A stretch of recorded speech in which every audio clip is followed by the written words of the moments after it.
வணக்கம். நாம் இந்த வீடியோவில் எதை பற்றி பார்க்க போகிறோம் என்றால், இது ஃபர்ஸ்ட் வீடியோவில் Stephen Covey's 7 habits of highly effective people அப்படிங்கிற அவர் அந்த புக்கோட அவர் பேர் ஸ்டீஃபன் கோவி, எழுதினவர் பேர் ஸ்டீஃபன் கோவி. அதுலேருந்து ஃபஸ்ட்டு பிரின்சிபிள் பி ப்ரோஆக்டிவ் அப்படிங்கிறது என்னங்கிறதான் பார்த்தோம்.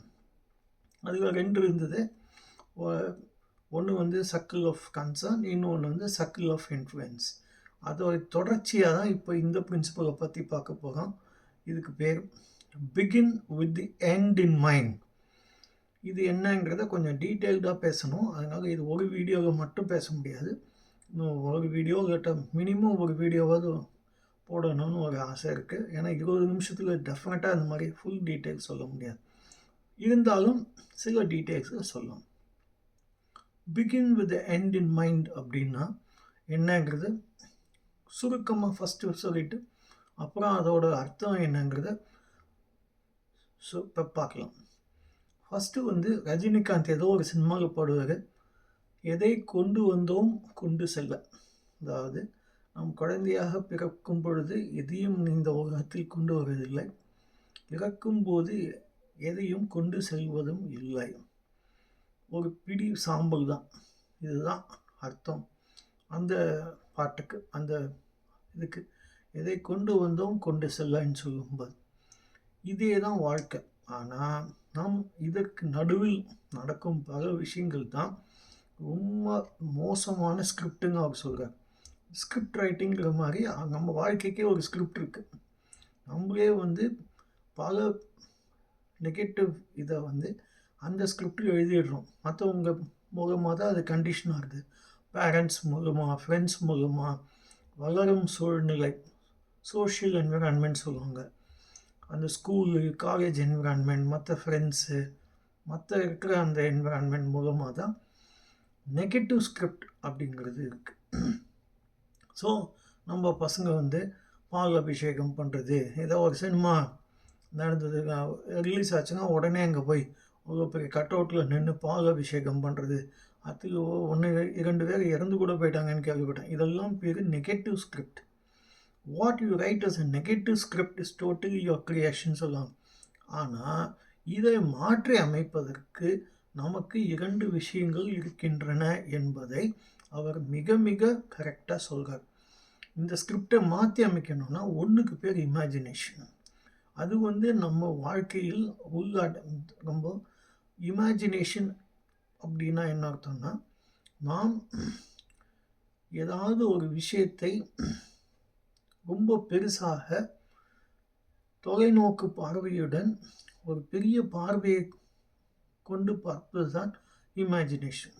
உதாரணத்துக்கு ஒரு 10 வருடம் கழித்து நீங்கள் என்ன செய்ய போகிறீர்கள், உங்கள் குழந்தைகளுக்கு நீங்கள் என்ன செய்ய போகிறீர்கள், அவர்களை எப்படி வளர்க்கப் போகிறீர்கள், இது எல்லாமே தான் அந்த இமேஜினேஷனில் வரும். ஸோ இமேஜினேஷனுங்கிறது ஒவ்வொரு தனிப்பட்ட மனிதனுக்கும் அவர் நினைத்து செயல்பட வேண்டிய ஒரு விஷயம். இதில் இன்னொன்று இருக்குது, கான்ஷியன்ஸ். அதாவது நம்மளுடைய முதலே சொன்ன மாதிரி த பவர் டு சூஸ் அப்படிங்கிறது ஃபஸ்ட்டு வீடியோவே நம்ம பார்த்தோம். ஸோ அந்த இதில் என்ன சொல்கிறாரு அப்படின்னா, அந்த பவர் டு சூஸில் நம்மளுடைய வேல்யூஸ், உயர்ந்த கொள்கைகளோட நம்ம எவ்வளோ தூரம் வாழறோமோ அவ்வளோ தூரம் மனிதர்கள் நம்ம இந்த உலகத்தை விட்டு சென்றவுடன் அதை பற்றியே பேசுவாங்க. இப்போ காமராஜர் இருந்தார், மகாத்மா காந்தி இருந்தார் அப்படின்னா அவங்க பற்றி இன்னும் அம்பேத்கர் இருந்தாங்கன்னா பல வருஷங்கள், டிகேட்ஸ்ன்னு சொல்லுவாங்க, எத்தனை வருஷம் ஆனாலும் 70-80 வருஷம் ஆனாலும் அவரை பற்றியே, அவருடைய வாழ்க்கையை பற்றியே நாம் பேசுகிறோம். ஏன் பேசுகிறோம் என்பது தான் முக்கியம், எதற்காக பேசுகிறோம் என்பது தான் முக்கியம். அதுதான் இவர் சொல்கிறார். ஸோ இமேஜினேஷன் ஒன்று, இன்னொன்று கான்ஷியன்ஸ். இந்த கான்ஷியன்ஸுங்கிறது நம்மளுடைய இந்த இன்னர் கான்ஷியன்ஸ்னு சொல்லுவாங்க. நாம் என்ன நினைக்கின்றோமோ, எவ்வாறு இருக்க வேண்டும் என்று நினைக்கின்றோமோ, இது முன்னாடியே ஃபஸ்ட்டு வீடியோவில் சொன்ன செல்ஃப் அவேர்னஸ், இதையும் சேர்ந்து வருவது தான் the script that you can write for your செல்ஃப்னு சொல்கிறார். என்ன ஸ்கிரிப்டை நீங்கள் எழுத போகிறீங்க, எப்படி மாற்றி அமைக்க போகிறீங்க? ஸோ அவருடைய நெகட்டிவ் ஸ்கிரிப்ட்டுங்கிறத அவர் என்ன சொல்கிறாருன்னா, இது மட்டும் நாம் school environment, college environment, social environment இந்த மாதிரி விஷயங்கள்லேருந்து பல விஷயங்களை கற்றுக்கொண்டு விட்டோம். அதை எப்படி மாற்றி அமைப்பது அப்படிங்கிறது தான். அதுக்கு இன்னும் ஒரு இது சொல்கிறார், பர்சனல் மிஷன் ஸ்டேட்மெண்ட் அப்படின்னு. மிஷன் ஸ்டேட்மெண்ட்னா நீங்கள் என்னெல்லாம் செய்ய போகிறீங்க அப்படிங்கிறத நீங்கள் கரெக்டாக எழுதணும். உதாரணத்துக்கு ஒரு இல்லத்தரசி கூட அவருடைய குடும்பத்தில் நடக்கக்கூடிய விஷயங்களுக்கு எப்படி வந்து என்னெல்லாம் செய்ய போகிறார், எதற்கெல்லாம் இம்பார்ட்டன்ஸ் கொடுக்க போகிறார், எப்படிலாம் முக்கியத்துவம் கொடுத்து மாற்றி அமைக்கப் போகிறார் என்பதை எழுதலாம். அவருடைய இன்றைய நிலைமையிலிருந்து மாறுபட்ட சிந்தனையோடு, அதுதான் அவர் சொல்கிறார் இமேஜினேஷன். அது மாறுபட்ட சிந்தனையை கொண்டு வந்து எழுதலாம். உதாரணத்துக்கு நான் ஃபஸ்ட் வீடியோவில் சொன்ன மாதிரி, நாம் குடும்ப டைனிங் டேபிள் டைம் அதான் கரெக்டாக அந்த 1/2 மணி நேரம் நிச்சயமாக நம்ம செலவழிப்போம் அப்படிங்கிறது ஒன்று. இன்னொன்று என்னென்னா, நம்ம குழந்தைங்களுடைய ஸ்பெஷல் டேலண்ட்டை எப்படி இது பண்ண போகிறோங்கிறது 2வது. 3வது எப்படின்னா, நம்மளுடைய இமேஜினேஷன் எந்த அளவுக்கு கரெக்டாக இருக்கின்றது, எந்த ஒரு காம்ப்ரமைஸ்னு சொல்லுவாங்க, எந்த விஷயத்துலையும் நம்ம விட்டு கொடுக்காமல், கொள்கை ரீதியாக விட்டு கொடுக்காமல் வாழப்போகிறோம் என்பது தான் நம்மளுடைய ஸ்கிரிப்டுன்னு சொல்கிறார். எதை கொண்டு வந்தோம் கொண்டு செல்லுங்கிறதுக்கு கரெக்டாக அதில் வந்து முடியும். அதாவது பிகின் வித் எண்ட் இன் மைண்ட்னா, நீங்கள் வாழக்கூடிய தருணங்களில் வாழக்கூடிய வாழ்க்கையை நீங்கள் தான் தீர்மானிக்கணும். எப்படிலாம் வாழ போகிறீங்க, என்னெல்லாம் செய்ய போகிறீங்க, என்னெல்லாம் influence of how do you influence the society, yourself, your family and others அப்படின்னு சொல்கிறார். ஸோ இதுக்கு 2 ஸ்டோரி ஆக்சுவலாக எனக்கு ரொம்ப இன்ஸ்பிரேஷனலாக இருந்தது. ஒரு சில வருடங்களுக்கு முன்பு, மேபி ஒரு 8 வருஷம்னு நினைக்கிறேன், அவரை பற்றி ஃபஸ்ட்டு கேள்விப்பட்டோம். அவர் பேர் சண்முகம்.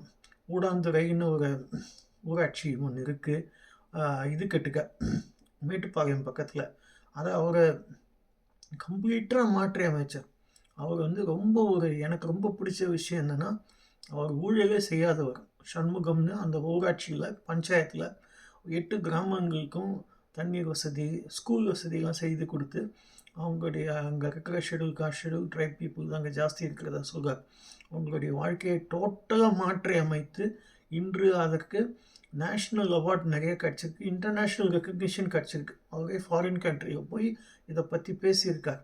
அப்படின்னா அந்த அளவுக்கு அவருக்கு உண்மையாக உழைத்து ஊழலற்ற ஒரு நிர்வாகத்தை கொடுத்து அவர் செய்திருக்கும் ஒரு சாதனை. அடுத்தது இப்போது ரீசெண்டாக நான் இவரை பற்றி தான் இப்போ தான் தெரியும்.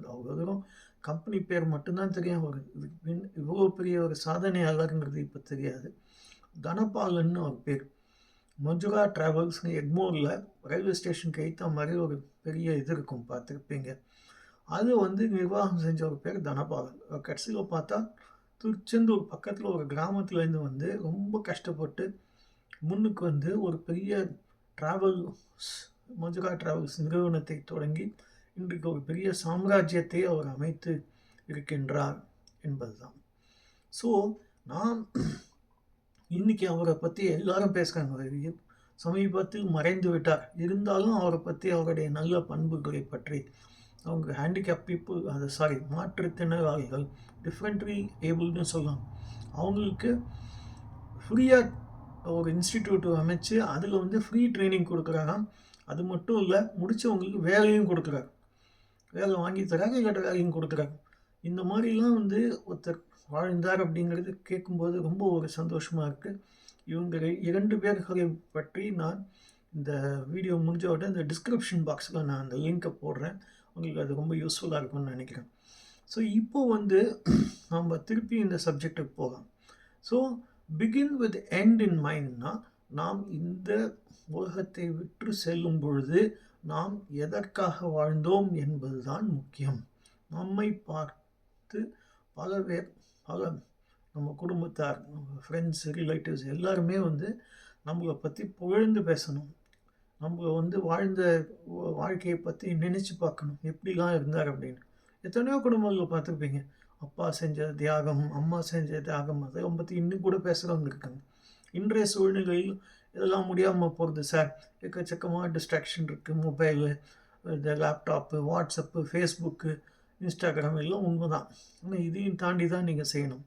இந்த ஒரு விஷயத்தில் நம்ம காம்ப்ரமைஸ் பண்ணிட்டோன்னா ரொம்பவே ஒன்றுமே பண்ண முடியாதுன்னு போயிடும். இந்த நெகட்டிவ் ஸ்கிரிப்டை பாசிட்டிவ் ஸ்கிரிப்டாக எழுதுறதுக்கு தான் அவர் என்ன சொல்கிறார், enlarge your circle of influence அப்படிங்கிறது தான். ஸோ இந்த டேலண்ட்டு இந்த இது எல்லாமே இதில் தான் வரும். ஸோ இந்த ஒரு விஷயத்தில் ஒரு இன்னர் ஸ்ட்ரென்த், இன்னர் கான்ஷியன்ஸ் அப்படின்னு திருப்பி திருப்பி சொல்கிற அந்த இன்னர் கான்ஷியன்ஸுங்கிறத நம்ம எவ்வளோ தூரம் நம்ம சிஸ்டமேட்டிக்காக அமைச்சுக்கிறோங்கிறது தான் ஒவ்வொரு சக்ஸஸ்ஃபுல் மேனுக்கும் மற்றவங்களுக்கும் வித்தியாசம்னு நான் நினைக்கிறேன். ஒரு உமன் எத்தனையோ பேர் இருக்காங்க நம்ம சுற்றி வட்டாரத்தில் பார்த்தீங்கன்னா, எத்தனையோ சாதனையாளர்கள் இருப்பாங்க. அவங்க எல்லோரும் என்ன பண்ணுவாங்கன்னா, அவங்களுக்கு இருக்கிற ஸ்பெஷல் இன்னேட் பொட்டென்ஷியல் அப்படின்னு சொல்லி அந்த முதலே சொன்ன மாதிரி இன்னேட் பொட்டென்ஷியலுங்கிறது கடவுள் நமக்கு கொடுத்தது. ஒருத்தர் வந்து பெயிண்டிங் பண்ணுவார், இன்னும் ஒருத்தர் பாட்டு பாடுவார். எல்லாருக்கும் குரல் வந்துடாது, எல்லோரும் உடனே எஸ்பி பாலசுப்ரமணியன் ஆகிட முடியாது. அதுக்குன்னு ஒரு குரல் கடவுள் கொடுத்த குரல் தான், எல்லாருக்கும் அது குரல் கிடைக்காது. பெயிண்டிங், டான்ஸிங், என்ன எவ்வளவோ இருக்குது. ஸோ இதில் ஒவ்வொன்றுக்கும் ஒரு திறமை, அது வந்து கடவுள் கொடுத்த திறமை தான். அதுக்கு பேர் தான் பொட்டென்ஷியல். டேலண்ட்டுங்கிறது அந்த பொட்டென்ஷியலை நம்ம எப்படி உபயோகம் செய்கிறோம் என்பது தான் talent. So is a very talented person அப்படின்னா அவருடைய விடாமுயற்சி, அவருடைய என்ன சொல்கிறது, ஒரு செயல்முறை, செயல்படுத்தும் முறை, வாழும் முறை, அதெல்லாம் சேர்ந்து தான் இந்த டேலண்ட்டுங்கிறது வரும். பொட்டென்ஷியல் வேறு. ஸோ இது ரெண்டும் சேர்ந்தது தான் அவர் சொல்கிறார். So imagination and conscience combined with self awareness will help you to right your own script. So நீங்கள் நினச்சி பாருங்கள், ஒரு பெரிய இவ்வளோ பெரிய ஊராட்சியில் 8-9 கிராமம் இருக்குங்கிறார். அந்த 8 கிராமத்துக்கும் குடி தண்ணீர் அத்தனை வசதி கொடுத்துருக்கார். ஒரு 5 பைசா கூட லஞ்சம் வாங்காமல் ஊழலற்ற நிர்வாகத்தை கொடுத்துருக்கின்றார். அவருக்கு நேஷ்னல் அவார்டு கிடச்சிருக்கு. சென்ட்ரல் கவர்மெண்ட், ஸ்டேட் கவர்மெண்ட் எல்லாம் அவார்டு கொடுத்துருக்காங்க. எப்படி முடிஞ்சுது? அதுதான் ஸ்ட்ரென்த் ஆஃப் கேரக்டர். இதை தான் திருப்பி திருப்பி எல்லாரும் சொல்கிறாங்க. இப்போ காமராஜர் இருந்தார்னா, அவர் இறந்து போகும்போது ஏதோ ஒரு ₹1.23 இருந்தது அப்படின்னு சொன்னாங்க. அவர் அக்கௌண்ட்டில் எவ்வளோ பணம் இருந்தது? ₹1.23 இருந்தது. ஸோ இதுக்கு பேர் தான் how do you live for the selfless சாக்ரிஃபைஸ்ன்னு சொல்கிறாங்க. இதுக்கு முன்னாடி ஒரு பெரிய வீடியோவில் இதுக்கு முன்னாடி ஒரு நல்ல வீடியோவில் நம்ம இந்த மெய்யழகன்கிற சினிமாவை பற்றி பேசியிருப்போம். இந்த மாதிரி கூட மனிதர்கள் வாழ்ந்து கொண்டிருக்கின்றார்களான்னா ஆம், எஸ். நம்மளுக்குள்ளே ஒரு மெய்யழகன் இருக்காங்க, எஸ். இதே தான் சுற்றி ஆக்சுவலாக பார்த்தீங்கன்னா சுற்றி சுற்றி இங்கே தான் வந்து நிற்கும். நாம் எப்படி வாழ்கிறோம்? ஃபர்கெட் அண்ட் ஃபர்கிவ், அதாவது மன்னிப்போம், மறப்போம், மன்னிப்போம். இதெல்லாம் நம்ம வாழ்க்கையில் நிறைய தப்பு பண்ணியிருப்போம். இப்போ நம்ம யாராவது ஒருத்தர் எந்த மனுஷனை பார்த்து நம்ம தப்பு பண்ணோமோ அவங்ககிட்ட போய் சாரி, இனிமேல் நான் இந்த மாதிரி செய்ய மாட்டேன், சரியாத்தங்கமாக பண்ணிட்டோம் அப்படின்னு சொல்கிறது தப்பு இல்லை. அதே மாதிரி மற்றவர்கிட்ட எவ்வளோ தூரம் அன்பு காட்ட முடியுமோ காட்டுறது, மற்றவர்களுக்கு எந்த விதத்தில் உதவி செய்ய முடியுமோ செய்வது, டாக்ஸஸ் எல்லாம் ஒழுங்காக கட்டுறது, மற்றவங்க ஏமாற்றாமல் வாழ்வது, பொய் சொல்லாமல் இருப்பது, இது எல்லாம் தான் அவர் சொல்கிறார். சுற்றி அந்த புக்கை படித்து பார்த்தீங்கன்னா உங்களுக்கு இதோட அர்த்தம் புரியும். அடுத்தது அவர் என்ன சொல்கிறார், right your personal mission statement. அப்படின்னா ஒரு இல்லத்தரசி எழுதலாம், ஒரு குடும்ப தலைவர் எழுதலாம், எப்படிலாம் வாழ போகிறார், எப்படிலாம் என்ன பண்ண போகிறாருன்னா ஒவ்வொன்றுக்கும் ஒரு இது இருக்குது. அஃப்கோர்ஸ் இதுக்கும் மற்ற ஆக்ஷன் பிளான்ஸ்க்கும் நிறைய சம்மந்தம் இருக்குது. ஸோ இன்றைய காலகட்டத்தில் பணம் ரொம்ப முக்கியம். ஆனால் பணத்தை எப்படி சம்பாதிக்கணும், எவ்வாறு நேர்மையான வழிகளில் சம்பாதிக்கணும் அப்படிங்கிறது தான் முக்கியம். ஸோ இந்த ஒவ்வொன்றுக்கும் ஒரு சம்மந்தம் இருக்குது. Enlarge your circle of influence அப்படின்னா நீங்கள் எந்த விதத்தில் உங்களுடைய ஸ்பெஷல் டேலண்ட்டை உபயோகித்து மற்றவர்களுக்கு உதவி செய்ய போகிறீர்கள், உங்கள் வாழ்க்கையை எப்படி வாழப்போகிறீர்கள் அப்படிங்கிறது தான் ஸ்கிரிப்ட். இந்த ஸ்கிரிப்டுங்கிறது நெகட்டிவாக இருந்தால் ரொம்ப கஷ்டம். அதுதான் முன்னாடியே ஃபஸ்ட் வீடியோவில் சொன்ன மாதிரி take absolute control and responsibility for your own life அப்படிங்கிறத சொல்கிறார்.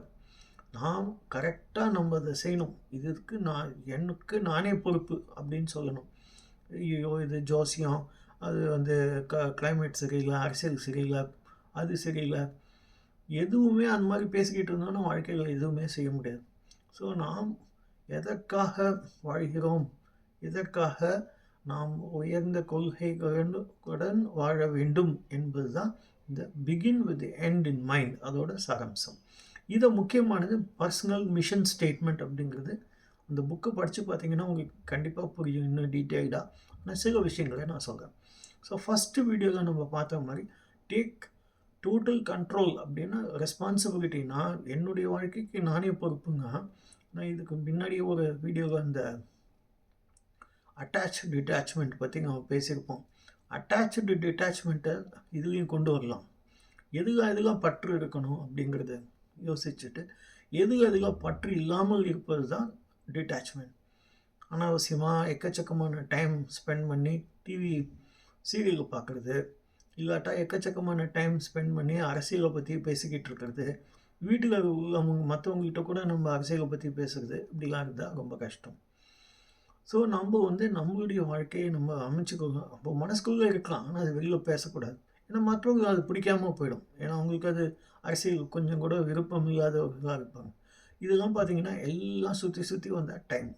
So how do you manage your time? இந்த டைம் மேனேஜ்மெண்ட்டில் தான் சுற்றி நிற்கும். ஸோ இந்த சண்முகம் என்பவர் எவ்வளோ உழைத்திருந்தால் இவ்வளோ பெரிய சாதனைகளை செய்திருப்பார். அந்த சோஷியல் டிரான்ஸ்ஃபர்மேஷனுங்கிறது இந்த ஊடாந்துறை பஞ்சாயத்தில் நடந்ததுன்னு சொல்கிறாங்க. எவ்வளோ கஷ்டப்பட்டிருந்தால் திரு தனபாலன் அவர்கள் விஜயா டிராவல்ஸுங்கிற ஒரு நிறுவனத்தை நடத்தி இவ்வளோ பேருக்கு வேலை கொடுத்து இவ்வளோ ஒரு மாபெரும் மனிதனாக வாழ்ந்திருப்பார். இதெல்லாம் நம்ம நினச்சி பார்த்தா தான் உங்களுக்கு புரியும். ஒவ்வொன்றுக்கும் ஒரு சக்ஸஸ் ஸ்டோரிக்கு பின்னாடியும் எக்கச்சக்கமான ஹார்ட் ஒர்க் இருக்குது. அதுவே பெரிய வேல்யூ ஆச்சே. ஸோ நம்ம வேல்யூஸில் மோஸ்ட் இம்பார்ட்டண்ட் என்ன ஹார்ட் ஒர்க். இதை விட்டுட்டு நான் முன்னாடியே சொன்ன மாதிரி எனக்கு ராகு சரியில்லை, கேது சரியில்லை, 7 நாட்டு சனி, 10 நாட்டு சனி, அதை கதை விடுறதெல்லாம் தயவு செஞ்சு வேண்டாம். ஸோ இதுதான் நம்ம கற்றுக்கொள்ள வேண்டிய ரொம்ப முக்கியமான பாடம். ஸோ இதுக்கும் இந்த ஃபஸ்ட்டு ஹேபிட்டுக்கும் எக்கச்சக்கமான சம்மந்தம் இருக்குது. அதுதான் திருப்பி அவர் சொல்கிறாங்க, enlarge the circle of influence. அப்படின்னா நாம் எப்படி வாழ்கிறோம், மற்றவர்களுக்கு என்ன செய்கின்றோம் என்பது தான். ஸோ அந்த முன்னாடியே சொன்ன மாதிரி எத்தனையோ பேர் என்ன பண்ணுறாங்க, இலவசமாக நிறைய பேருக்கு டியூஷன்லாம் சொல்லி கொடுக்குறாங்க. இன்ஃபோசிஸ் டெக்னாலஜிஸ்ங்கிற கம்பெனியில் நீங்கள் 1 வருஷம் 2 வருஷம் செபாட்டிக்கல்னு எடுத்துக்கலாம். நீங்கள் இதை மாதிரி ஏதாவது ஒரு நல்ல உருப்படியான காரியத்தில் செய்யலாம். அவங்களுக்கு ஏதோ ஒரு சம்பளம் கொடுக்குறாங்கன்னு கேள்விப்பட்டேன். ஸோ சொசைட்டிக்கு, சமுதாயத்துக்கு அந்த கம்பெனி என்னெல்லாம் செய்கிறதுங்கிறது தான் முக்கியம். ஸோ இந்த மாதிரிலாம் செய்கிறதுக்கு நிறைய கம்பெனிஸ் இருக்குது. ஸோ இதெல்லாம் இப்போ கார்ப்பரேட் சோஷியல் ரெஸ்பான்சிபிலிட்டின்னு நிறையா கம்பெனி பண்ணுறாங்க. ஸோ இது ஒவ்வொன்றுக்கும் ஒரு இது இருக்குது, ஒரு மீனிங் இருக்குது. இப்போ நீங்கள் சுய வேலை வாய்ப்பு அப்படின்னா உங்களுக்கு ஏதாவது ஒரு திறமை இருந்தால் அவங்களுக்கு எதாவது ஹெல்ப் பண்ணலாம். எவ்வளோ விஷயங்கள் இருக்குது, நல்ல விஷயங்கள். இதெல்லாம் செஞ்சாலே இந்த உலகம் உங்களை போற்றும், உங்கள் புகழை பாடும். இதை விட்டுட்டு நம்ம அத்தனை ஃப்ராடுத்தனம் பண்ணி இல்லாட்ட பொய் சொல்லியெல்லாம் பண்ணினோன்னா அது நம்ம இந்த உலகத்தை விட்டு போடும்போது பிகின் வித் எண்ட் இன் மைண்ட்னா அது முடிஞ்ச அப்புறம் நம்மளை பற்றி எல்லோரும் ரொம்ப மோசமாக தான் பேசுவாங்க, நல்லா பேச மாட்டாங்க. ஆனால் இன்னும் உயர்ந்த அளவுக்கு பேசணும் அப்படின்னா நம்ம என்ன செய்ய வேண்டும் என்பது தான் இந்த ஹேபிட்டோட சாராம்சம். Begin with end in mind. So நம்ம வாழ்க்கையே முடிஞ்சு போச்சு அப்படிங்கிற மாதிரி நினச்சிட்டு நம்ம வேலை செஞ்சோம்னா உங்களுக்கு எல்லா விஷயமான இதுவும் கிடைக்கும். அதாவது அது உடனே நாளைக்கு இறந்து போவோங்கிறது அர்த்தம் இல்லை. வாழும் காலத்தில் நம்ம என்னெல்லாம் உருப்படியாக வேலை செய்கிறோங்கிறது தான் அவர் சொல்லுவார். திருப்பி அவர் சொல்லுவார். இந்த 2 ஸ்டோரி எனக்கு ரொம்ப பிடிச்சது. ஏன்னா இந்த சண்முகங்கிறத பற்றி நான் கோயம்புத்தூருக்கு போயிருந்தபோது நிறைய கேள்விப்பட்டிருக்கேன். இப்போ இந்த சில இதெல்லாம் கிடைச்சிது எனக்கு மெட்டீரியல். அதை பற்றி ரொம்ப ஒரு லிங்க் கொடுத்துட்றேன் இந்த வீடியோ முடிஞ்சவுடன். ஸோ அதை நீங்கள் படித்தாலும் உங்களுக்கு அது டெஃபினட்டாக ரொம்ப ஒரு இன்ஸ்பிரேஷனல் ஸ்டோரியாக இருக்கும்னு நினைக்கிறேன். அதே மாதிரி இந்த தனபாலன் அவருடைய இதுவும் லிங்க் இருக்குது, அதையும் நான் இணைத்து கொடுக்கின்றேன். இந்த வீடியோ உங்களுக்கு பிடிச்சிருக்குன்னு நான் நினைக்கிறேன். தயவு செஞ்சு இதை லைக் பண்ணுங்கள், சப்ஸ்கிரைப் பண்ணுங்கள், மற்றவங்களோட ஷேர் பண்ணுங்கள். மிக்க நன்றி. தேங்க்யூ.